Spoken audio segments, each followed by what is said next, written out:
আমাদের রেভিনিউ আদায় হয়েছে 3,60,922 কোটি টাকা সকাল 10টা পর্যন্ত।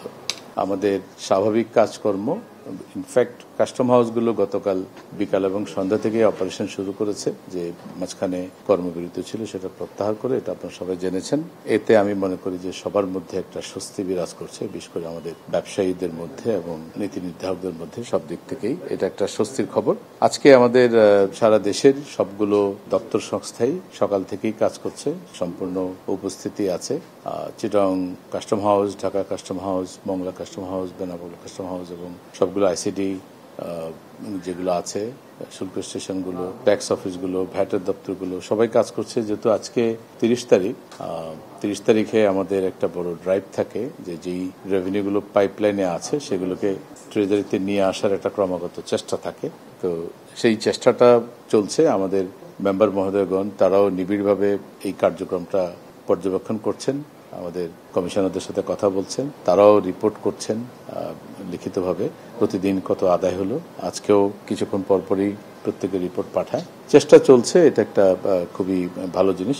আর আজকে সকাল 10টা পর্যন্ত আমাদের রেভিনিউ আদায় হয়েছে 3,60,922 কোটি টাকা সকাল 10টা পর্যন্ত। তো যেটা হয় যে আজকে যেগুলো ট্রেজারিতে জমা হবে সেটার রিপোর্ট হয়তো আমরা কালকে পাবো। এর বাইরে আমাদের কিছু বিশেষ করে গভর্নমেন্ট প্রজেক্টগুলোতে যেটা যেই ট্যাক্স এবং ভ্যাট যেটা বিল থেকে যেটা আদায় হয় সেটার একটু সমন্বয়ের জন্য কিছু সময় লাগে। সেটাও হয়তো আমরা নর্মালি জুন ক্লোজিং এ একটু সময় লাগে, হয়তো 2-3 সপ্তাহ লেগে যাবে ফাইনাল ফিগার আসতে। আপনারা জানেন যে এখন আমাদের রেভিনিউ রিপোর্টিংটা আমরা আমাদের সিস্টেমেটিক, আমরা এখন আর ম্যানুয়াল কোনো রিপোর্টিং করি না। আমাদের যে আইবাস সিস্টেম আছে সেখানে যে সবগুলো রেভিনিউ যে আদায় হয় সেটাই আমরা রিপোর্ট করি। ফলে এখন আর কোথাও কোনো রিকনসিলেশনের প্রয়োজন নাই, যে এনবিআর একটা ফিগার বললো, বাংলাদেশ ব্যাংকের আরেকটা ফিগার, সিজিএ তে একটা ফিগার, এখন সেটা নাই। আমরা সবাই এখন সেম ফিগার, যেহেতু এটা সিস্টেমে এন্ট্রি হয়। তো আমরা আশা করি যে গতবারের চেয়ে বেশি হবে এটা নিশ্চিত, কিন্তু আমরা যেরকম আশা করেছিলাম হয়তো একটু তো হোঁচট খেয়েছে এই কয়দিনের কাজকর্মে। ব্যবসা বাণিজ্য যেমন বিঘ্নিত হয়েছে, একইভাবে আমাদের রাজস্ব আদায় কার্যক্রমে হোঁচট খেয়েছে।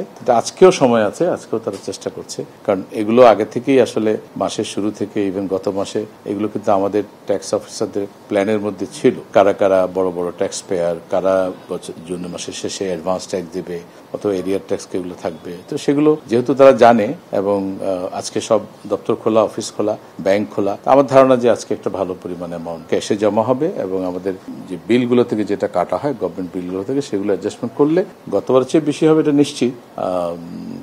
একটা সার্টেন পার্সেন্টেজের গ্রোথ হবে, কিন্তু আমরা যেরকম আশা করেছিলাম হয়তো সেটার কাছাকাছি থাকবে। হাওয়ার এটা আমরা জুলাই মাসে আবার ড্রাইভ দিয়ে এটাকে ট্রেজারিতে নিয়ে আসবো, এবং জুলাই মাসে তো আমাদের টাকা লাগবে, সরকারকে তো জুলাই মাসে খরচ করতে হবে। তো সেই দিক থেকে আমরা ইনশাআল্লাহ, এটা আমাদের রেভিনিউ অফিসাররা তারা অত্যন্ত করিতকর্মা, অত্যন্ত পরিশ্রমী, এবং রেভিনিউ আহরণ করাটা তাদের ইয়ের মধ্যে আছে। আমরা আশা করি যে ইনশাআল্লাহ একটা আপনারা ভালো জিনিস দেখতে পারবেন, এবং আমাদের যে কর্ম তৎপরতা যথারীতি আগে যেভাবে ছিল সেভাবেই চলবে। আমি আমাদের রেভিনিউ অফিসারদেরকে বলবো, যা কিছু হয়েছে এগুলো সবকিছু ভুলে গিয়ে আমাদের রাষ্ট্রীয় স্বার্থে, দেশের স্বার্থে আমরা সকল কাজ করব, এবং আমাদের যে কাজগুলো আছে সেগুলোকে আমরা এগিয়ে নিয়ে যাব। আমরা আশা করি যে আমাদের আর এ ধরনের বড় কোনো হয়তো ইয়ের মধ্যে আমাদের যেতে হবে না, সমস্যার মধ্যে দিয়ে যেতে হবে না, আমরা এটা আশা করি।